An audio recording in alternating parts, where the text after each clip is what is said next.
हाय, मैं हूँ आरजे नैनी और हर सैटरडे को मिलाती हूँ आपको एक ऐसी पर्सनालिटी से, ऐसे अमेजिंग इन्फ्लुएंसर से, ब्लॉगर से, आर्टिस्ट से, जो कि अपने फील्ड में बहुत ही अच्छा काम कर रहे हैं, जिनसे हम बहुत कुछ सीख सकते हैं, जिनकी जर्नी के बारे में हम जानकर इंस्पायर भी हो सकते हैं। सो ऐसी ही एक अमेजिंग पर्सनैलिटी जो एस्ट्रोलॉजर हैं, न्यूमरोलॉजिस्ट हैं और साथ ही सिग्नेचर एक्सपर्ट भी हैं, उनसे बात करने वाले हैं और अभी हाल फिलहाल में वो मेरे साथ स्टूडियो में है।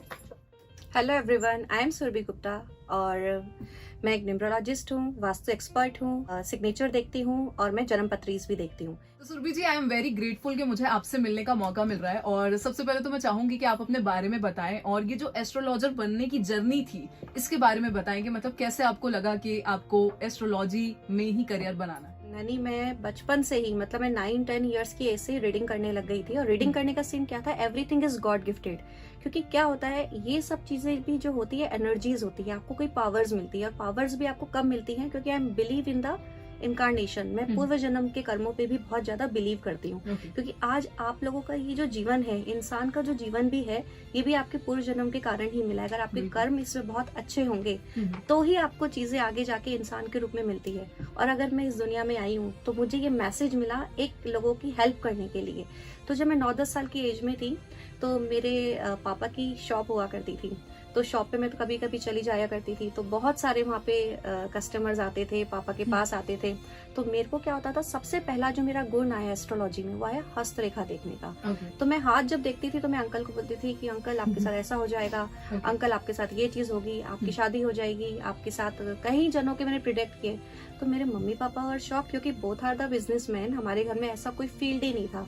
और मैं ये सब चीजें जब धीरे धीरे बताने लग गई और आसपास के एरिया वालों को पता चला तो लोग मुझसे काफी चीजें पूछने लग गए थे। तो मुझे ये सब चीज गॉड गिफ्टेड थी और मुझे चीजें दिखने लग गई। फिर धीरे धीरे जब मैं बड़ी हुई, मेरी एजुकेशन कंप्लीट हुई, इसके बाद मैंने इसके कोर्सेज किए। आता तो मुझे बहुत कुछ था लेकिन मुझे कोर्स भी करना था।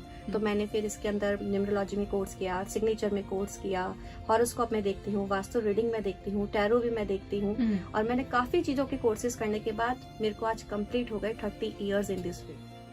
यार मतलब काफी इंटरेस्टिंग जर्नी थी। बहुत कम ऐसे लोग होते हैं जिन्हें बचपन में पता चल जाता है कि उन्हें लाइफ में क्या करना है। सो अभी मैं आपसे जानना चाहूंगी कि एस्ट्रोलॉजी को लोग बहुत अलग तरीके से देखने लगे हैं। लाइक यंगस्टर्स चाहते हैं कि वो इसमें करियर बनाएं और एज अ करियर ऑप्शन इसको चूज करें। सो आप मुझे बताइए कि बेस्ट इंस्टीट्यूट्स कौन से हैं और कैसे हम एस्ट्रोलॉजी में करियर बना सकते हैं। कुछ टिप्स अगर आप यंगिस्तान को देना चाहें। देखिए, इसमें इंस्टीट्यूट तो बहुत सारे हैं। आप राजस्थान से भी, जयपुर में भी कर सकते हैं। जयपुर के अंदर भी एस्ट्रोलॉजी के कोर्सेज होते हैं। आप लेकिन इसमें आपके ऊपर सबसे अच्छा डिपेंड होता है वैदिक एस्ट्रोलॉजी में जाएं। तो वैदिक एस्ट्रोलॉजी के लिए आपकी खुद की एजुकेशन भी होती है। जैसे कुछ लोग संस्कृत का कोर्स करके भी इस चीज में जा सकते हैं। अब कुछ लोगों को शॉर्ट टाइम के कोर्स करने हैं तो इसके अंदर बॉम्बे में, दिल्ली में आपके बहुत अच्छे कोर्सेज अगर टैरो के करने हैं तो वो आपके हांगकांग में भी सिखाए जाते हैं। तो ये बहुत मिनी कोर्सेज होते हैं जहाँ पे 1 मंथ, 2 मंथ, 3 मंथ और आजकल तो सब ऑनलाइन भी सिखा रहे हैं। तो वहाँ पे आप कोर्सेज कर सकते हैं। अच्छा, मतलब एक सवाल है मेरे मन में जो मैं हमेशा से पूछना चाहती थी कि व्हाट्स योर राशि। ये एक ऐसा बेसिक क्वेश्चन है कि हमें समझ नहीं आता है कि हमारी राशि कौन सी है। जैसे कि मेरे राशि नाम से मेरी राशि कोई और है और जो मेरा एक्चुअल नेम है लाइक नैनी, इस नाम से कोई और राशि है और हम दोनों राशिफल पढ़ के कंफ्यूज होते रहते हैं। सो हमारी एक्चुअल राशि कौन सी होती है? देखो, तुमने बहुत ही अच्छा सवाल किया और मैंने क्या है, मेरे 30 इयर्स एक्सपीरियंस में ना इस चीजों को देखा है। क्योंकि जनरली मेरे पास है ना इतने क्लाइंट्स आते हैं, मैं ऑनलाइन भी कंसल्टेशन दे रही हूँ, मैं स्कूलों में जाके भी बच्चों को है ना कुछ वास्तु टिप्स भी देती हूँ कि ऐसे ऐसे पढ़ना चाहिए। हर बच्चे का क्वेश्चन ये होता है, मैम हम रोज स्कूल आते हैं तो न्यूज़पेपर में पढ़ते हैं हमारी राशि, लेकिन मेरी मम्मी तो घर पे टिंकू बोलती है, स्कूल में मेरा नाम कुछ और है, घर में मेरे को है ना पापा बड़े प्यार से बोलते हैं। तो मैंने कहा कि और हॉरोस्कोप में नाम अलग है, तो मेरी राशि क्या है? तो एक्चुअल क्या है, राशि है ना हर जना कंफ्यूज रहता है। लेकिन मैं एज ए न्यूमरोलॉजिस्ट आपको एक सजेशन दूंगी, जिस नाम से आप सिग्नेचर करते हो, जिस नाम से आपने फेमस हुए हो, जिस नाम से आपने पढ़ाई की है, जिस नाम से आपका आधार कार्ड है, पैन कार्ड है और आपका पासपोर्ट है, जो नाम आपको उसमें लिखा गया है, क्योंकि कर्म आपका उसी नाम से हो रहा है। क्योंकि I believe in the Karma. क्योंकि आज आपने जिस नाम से कर्मास किया ना, वही राशि देखिए। और मैं श्योर हूँ कि जिस नाम से जो चीजें आप सिग्नेचर करते हो वही लाइफ में सक्सेसफुल होता है।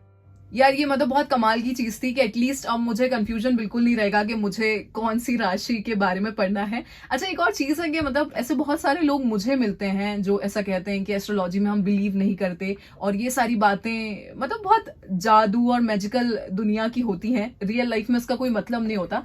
तो आपसे मैं जानना चाहूंगी, क्या उन लोगों के लिए भी एस्ट्रोलॉजी काम करती है जो इसमें बिल्कुल बिलीव नहीं करते? देखो, हर चीज काम करती है। अगर अपन अपने ऑफिस में भी बैठे हैं ना, तो अपने ऑफिस में बैठने के बाद भी, अपने रूम में भी, अपने किचन में भी, अपने बेडरूम में भी हर ऑब्जेक्ट अपना काम करता है। जैसे तुम यहाँ बैठी हो तो तुम्हारे सामने अगर कोई भी ऑब्जेक्ट पड़ा है, कोई भी चीज पड़ी है, एवरीथिंग इज वर्क। अब मेरे पास कई बच्चे आते हैं, क्लाइंट्स बोलते हैं नो नो मम्मी मेरे को नहीं दिखाना, नो नो मैं बिलीव नहीं करता। अरे तुम क्या बिलीव नहीं करते, मैं तुम्हें इसके लिए एक बहुत अच्छी बात बताती हूँ। अपनी जो अर्थ है ये गोल है, ठीक है। हमको यहाँ पे मरने के बाद भी अपन क्या होने वाले हैं, पंच तत्वों में विलीन होने वाले हैं।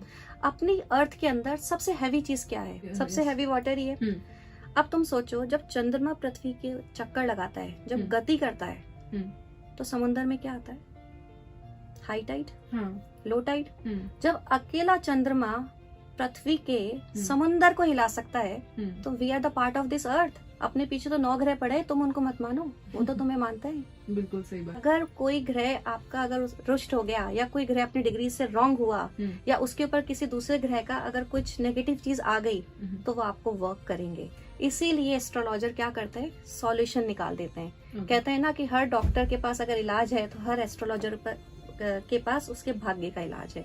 तो हम क्या कहते हैं कि आप ठीक है और कुछ नहीं, बर्ड्स फीडिंग कीजिए, एंड्स फीडिंग कीजिए, दूसरों की हेल्प कीजिए, अच्छा सोचिए, कर्मास को सुधारिए। यार आपने मुझे स्टार्टिंग में बताया था कि हमारा जो सिग्नेचर होता है वो बहुत ही इंपॉर्टेंट होता है हमारे लिए, और कई बार हम ध्यान नहीं देते हैं। मतलब जब भी हम शुरुआत कर रहे होते हैं सिग्नेचर की, तो हम कैसा भी जो भी हमारे मन में आता है वैसा सिग्नेचर कर देते हैं और फिर वो हमारे लाइफ टाइम के लिए हो जाता है। तो बिकॉज आप सिग्नेचर एक्सपर्ट हैं, तो मैं चाहूंगी कि एक एडवाइस आप सारे लोगों को दें कि उनको बेसिक कैसे सिग्नेचर करना चाहिए, स्पेशली वो बच्चे जो अभी शुरुआत करने वाले हैं, मतलब पहली बार वो सिग्नेचर करेंगे, तो किस तरीके से उन्हें अपना सिग्नेचर रखना चाहिए। सिग्नेचर में क्या होता है, सिग्नेचर इंसान का नेचर भी उससे जाना जा सकता है। हम अपने आप को सक्सेसफुल अपने सिग्नेचर से कर सकते हैं। जो बच्चे 10th के बोर्ड्स एग्जाम दे रहे हैं, मैं उनको पहले से बुलाती हूँ, उनके पेरेंट्स को पहले से कह देती हूँ कि बोर्ड के एग्जाम में सिग्नेचर से पहले मेरे से एक बार मिल लेना। तो मैं देखूंगी कि उनके नेम के अकॉर्डिंग उनका सिग्नेचर ठीक है कि नहीं है। क्योंकि कुछ बच्चे क्या हो रहे हैं, कुछ पेरेंट्स क्या करते हैं, आजकल बहुत फैशनेबल नाम हो गए, नाम रख लिया, लेकिन उनका बर्थ डेट प्रॉपर उनसे मैच नहीं होता, और फिर उनका सिग्नेचर भी रॉन्ग हो जाता है। तो क्या कर सकते हैं, हम बर्थ डेट को तो चेंज नहीं कर सकते, लेकिन हम सिग्नेचर में कुछ चेंज करके, मान लो मैंने कहा सिग्नेचर के अंदर आप कुछ अंडरलाइन लगा दीजिए, या मैंने कोई स्पेलिंग चेंज कर दिया, तो अमिताभ बच्चन अगर वो सिग्नेचर करता है तो कितना एकदम बड़े बड़े सिग्नेचर और बिल्कुल एकदम स्लैंट सिग्नेचर करेगा। तो उसमें क्या है कि वो ग्रोथ के सिग्नेचर है। तो लाइफ में हमेशा ध्यान रखना, सिग्नेचर को थोड़ा सा ऊपर की तरफ करें, एटलीस्ट 30 डिग्री वो हमेशा ऊपर करना चाहिए, तो लाइफ में ग्रोथ मिलती है। Thank you so much Surabhi ji, इतनी सारी इंपॉर्टेंट टिप देने के लिए और एस्ट्रोलॉजी को इतने कह सकते हैं कि प्यार से और एकदम सिंपल तरीके से समझाने के लिए, जो कि कहीं ना कहीं हमारे लिए समझना बहुत मुश्किल था। And thank you so much guys ये वीडियो देखने के लिए। इसी तरह अपना प्यार बनाए रखें, और अगर वीडियो आपको अच्छा लगे तो ऑब्वियसली लाइक करें। सुरभि जी को आप फॉलो कर सकते हैं, एस्ट्रोलॉजर सुरभि के नाम से इनका पेज आपको मिल जाएगा, फेसबुक, इंस्टाग्राम, सोशल मीडिया पे हर जगह, और मैं आरजे नैनी के नाम से ही आपको हर जगह मिल जाऊंगी। Thank you so much, take care.